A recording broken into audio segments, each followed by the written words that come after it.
Hi అండి. Welcome to Nellore garden world. మేము తిరుమలకి పోయి వచ్చిన తర్వాత మా చెట్లు ఎలా ఉన్నాయో చూపిస్తున్నానండి. 4 రోజులు వాటర్ లేకపోయినా ఎంత హెల్తీగా ఉందో చూడండి. గుత్తులు గుత్తులో మొగ్గలు పూలు అన్నీ ఉన్నాయి. ఈవినింగ్ రోజ్ అండి. మంచి ఆకలి మీద ఉంది నా చెట్లు. అలాగే హార్వెస్ట్ చేస్తూ ఇప్పుడు మనం ఏం లిక్విడ్ ఇస్తే త్వరగా కోలుకుంటుంది, ఇంకా హెల్తీగా వస్తుందన్న విషయం మీకు చెప్తూ చూపిస్తానండి. దానికి మనం చేయాల్సిందంతా ఒకటే అండి.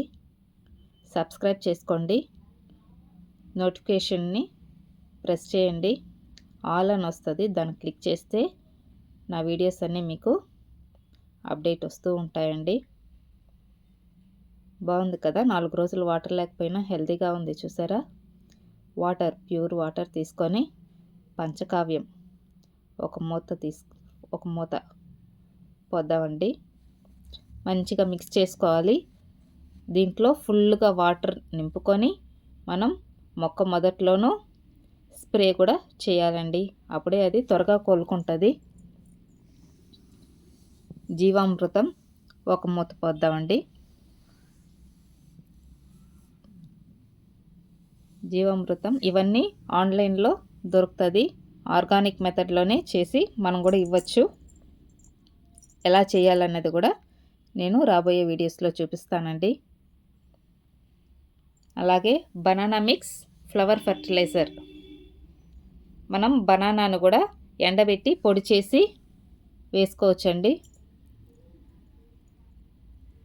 చూసారా, బాగా మిక్స్ చేయాలా. NPK flower growth NPK mix, అది కూడా ఒక గుప్పెడు.